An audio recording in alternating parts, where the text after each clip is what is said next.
Dice el Tribunal Supremo, no lo digo yo, dice el Supremo lo siguiente, que en el tipo delictivo de lo que es el maltrato, hace falta que la conducta típica deba ser manifestación de la discriminación, desigualdad, dominación y sometimiento que el sujeto activo impone sobre el sujeto pasivo. Es decir, que haya esa relación de desigualdad. Lo que pasa es que se parte de esa perspectiva de género, de que en toda relación de mujer con el hombre, la relación de pareja, es inferior.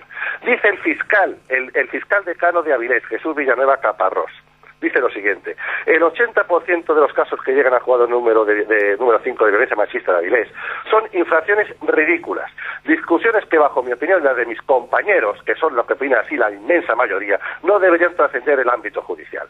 No sé si arreglamos mucho agravando las penas para infracciones niñas o de poca trascendencia.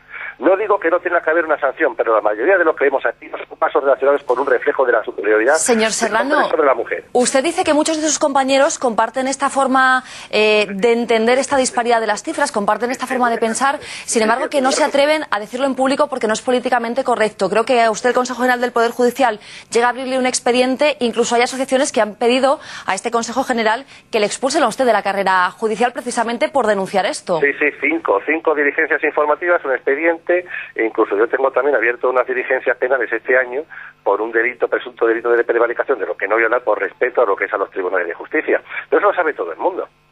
Eso lo saben todos mis compañeros. Y eso evidentemente es algo que produce un desgaste tal a nivel personal y familiar y profesional, que realmente hay mucha gente que el miedo le hace poder abrir la boca. Y eso ya lo digo, que en un Estado de Derecho, en una democracia, el que se puede abrir, el que no se pueda ni siquiera hablar, que me hayan censurado en conferencias diciendo que no se puede hablar porque yo no estoy preparado en perspectiva de género, le puedo asegurar que eso es algo que va en contra de cualquier valor democrático y desde luego me parece vergonzoso y lamentable que se esté produciendo en un Estado de Derecho como el nuestro. Sobre todo porque usted empezaba su intervención en este programa recordando algo que yo ya había recordado, que nos ponemos del lado de aquellos que sufren agresiones, que en ningún momento estamos cuestionando que esas denuncias por malos tratos, muchas de ellas se hacen, otras desafortunadamente nunca se llegan a hacer. Hay muchas mujeres, vamos ya camino de las 70 mujeres fallecidas este año.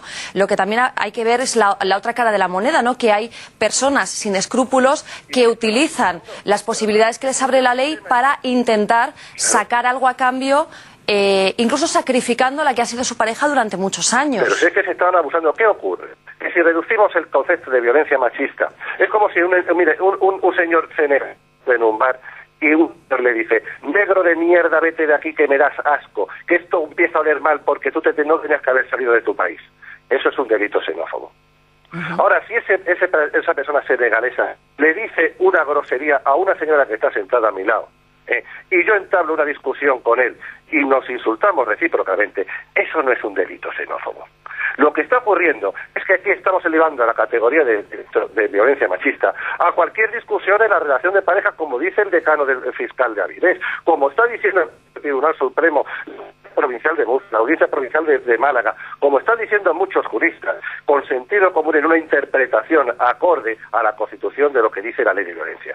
¿Pero qué tendríamos que hacer? Pues es muy sencillo: concretar el concepto de maltrato. Claro que nadie quiere estar en favor del maltratador. Lo que es la necesidad de preguntarse qué es lo que se ha de entender por maltrato y qué se ha de entender por víctima de maltrato. Cuando se estaba diciendo hace un momento la famosa el trabajo estadístico del Consejo General del Poder Judicial de 30 sentencias condenatorias que cuando llegan a la audiencia provincial, como se estaba diciendo, son menos del 20 o el 15% de las... ¿Sabe cuántas de esas sentencias condenatorias de las audiencias provinciales eran por violencia habitual? 28. O sea, el 6% del 15%.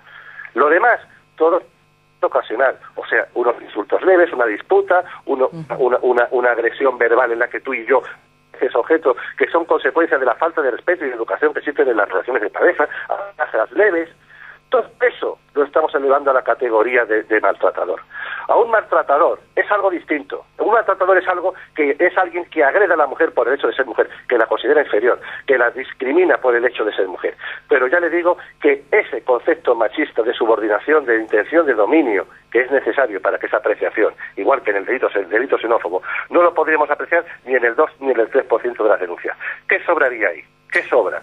Pues lo que sobra es muy claro, que resulta que a ese 2 o 3% de mujeres que sí sufren maltrato, de donde salen las mujeres que son crónicas de una muerte anunciada, les daríamos confianza en el sistema, con lo cual le daríamos confianza también a otras muchas mujeres que también están denunciadas, que no sabemos cuántas son, que también pudieran denunciar. A ese 5 o 6% tendríamos que tener el recurso, que ahora se destina el 100%, con un 20% de los recursos les daríamos muchísima más cobertura a esas mujeres que realmente lo necesitan.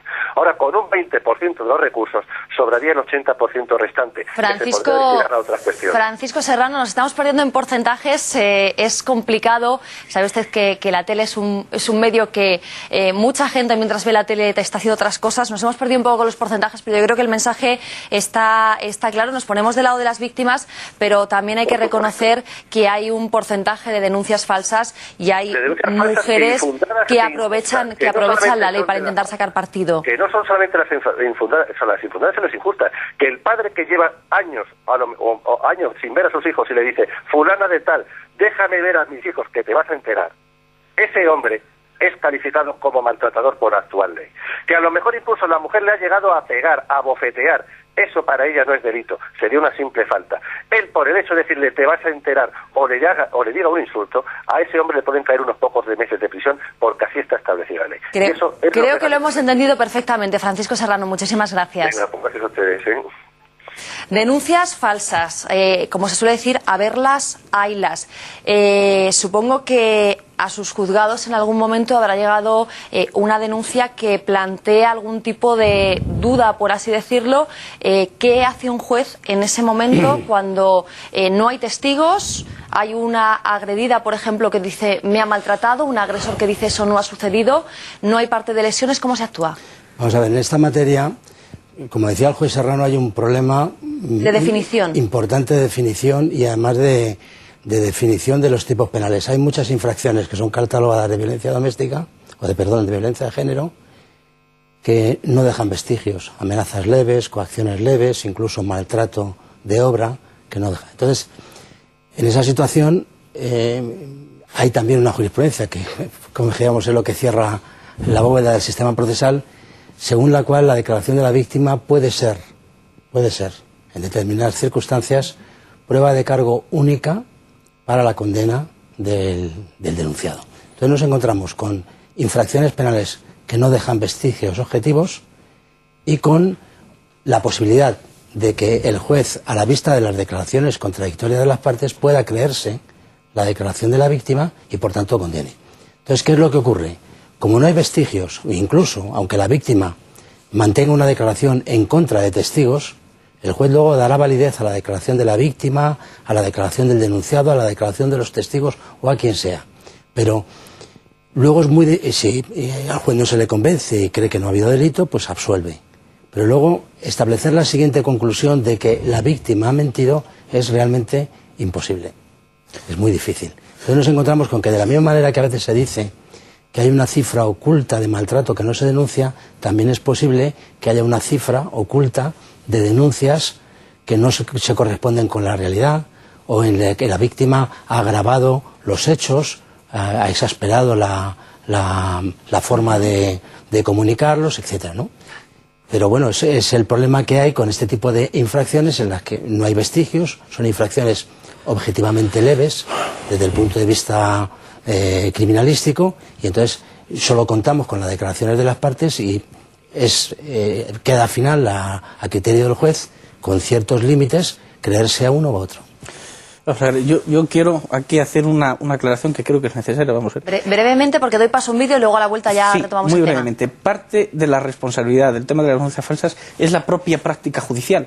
Es decir, aquí basta con que haya ausencia de incredulidad subjetiva, que haya verosimilitud, pues el juez dice, bueno, yo creo a la víctima. Y entonces, con la única prueba de la declaración de la víctima, condenan. Pero es que hay dos sentencias del Supremo que son curiosísimas. Yo la digo en los juzgados y a veces el juez se cree que le estoy insultando hasta que aclaro. Cuéntenos. La sentencia es la 1063/2006 y la 1058/2007. Dice el Supremo lo siguiente: la credibilidad no puede basarse en una concepción anticuada, mítica y casi mágica que atribuye a los jueces una capacidad intuitiva y cognoscitiva de los hábitos externos, tonos de voces, fenotipos y emociones expresadas corporalmente que nada tienen que ver con el contenido de las pruebas. ¿Qué quiere decir? Aquí los jueces condenan, es que yo creo a esta víctima porque se rasca la oreja, porque guiña el ojo. Bien, eso está demostrado científicamente que eso es errado. Eso es una barbaridad. Hay métodos científicos, pruebas de análisis de microgestos, pruebas de análisis de credibilidad de un testimonio que se hace científicamente, que son los que utilizan los servicios secretos israelíes, norteamericanos. Esas son fiables. Lo que pasa actualmente en España es el único país del mundo que basta que el juez crea a la víctima. Existen estadísticas hechas en varios países de Europa que demuestran que los que más se equivocan son los jueces, los abogados y los psicólogos a la hora de crear un testimonio. Bueno, tengo a 2 jueces, a 2 abogados. Alfredo, eres el único que no está en ese índice de baja credibilidad o de alta equivocación, si me perdonan que le quitemos un poco de hierro a este asunto. Nosotros en este programa tenemos la mirada satírica del buitre. He visto el tema que tratábamos, nuestro compañero ha decidido cambiar esa ironía por una reflexión sobre el tratamiento que están haciendo los medios de comunicación, que estamos haciendo los medios de comunicación de este grave problema que son los malos tratos. Convivimos con ello. Al principio te sorprendías al oírlo en el telediario y luego lo asimilas como un horror cotidiano más. Pues claro que se me va la mano, ¿cómo no se me va a ir? Dicen que la tele habla mucho de violencia doméstica. Ojalá solo fuera violencia. Pero de lo que habla mucho es de asesinatos. La prensa nos informa día sí y otro también de las siglas de alguna mujer víctima de esa violencia cobarde y cruel. Cruel porque si sufres un maltrato en algún lugar concreto, en el colegio o en el trabajo, luego puedes volver a casa y desconectar. Pero ellas no pueden, porque ellas el horror lo tienen precisamente en casa. Se acosta de mi trabajo, vive como una reina. Tiene todo lo que le da la gana. Y ahora encima dice que la maltrato. No se da cuenta que la culpable es ella. Hay quien dice que los medios fomentan estos casos, lo convierten en moda. Es la víctima número 21 del año. Enumeran como si fuera un macabro concurso y hubiera un repugnante premio por ser la víctima número 100. Pero, ¿hay más casos ahora que antes? ¿O en realidad esto ha pasado siempre y simplemente antes no era noticia? A veces lamento no poder tener un nombre que lamentar y un nombre a quien responsabilizar. Se informa, ha muerto A.R. Presunto asesino, su pareja FJ. La confidencialidad es necesaria para el detenido mientras no haya juicio, pero ¿y después del juicio? Nunca nos vuelven a informar del caso. ¿Qué pasó con la víctima? ¿Se confirmó quién era el culpable? ¿Se hizo justicia? Solo recuerdo 2 casos donde se nos ha informado de la sentencia, porque las víctimas eran víctimas mediáticas.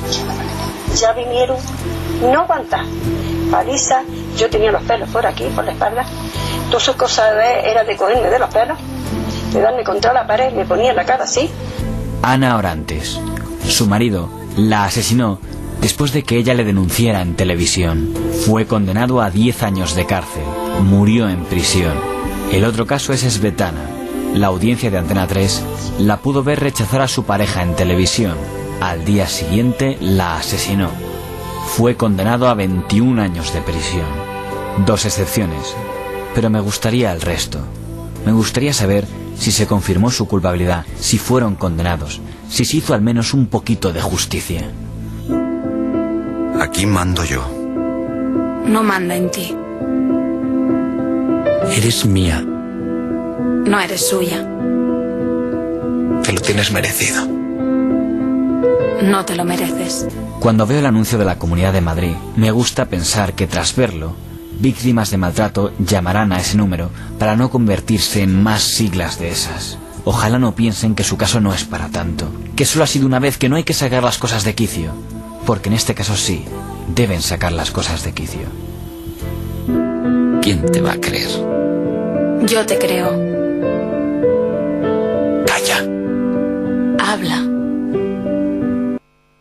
Bueno, la verdad que es un vídeo intenso, me atrevería a decir, pero es que el tema en cuestión lo es. Pilar García de la Granja, codirectora del Telediario. ¿Qué tal, Noelia? Muy buenas tardes. Tú también estabas siguiendo con atención ese monitor con ese Es un anuncio vídeo espectacular. Yo creo que la Comunidad de Madrid ha acertado con este tipo de anuncios, ¿no? Que sin enseñar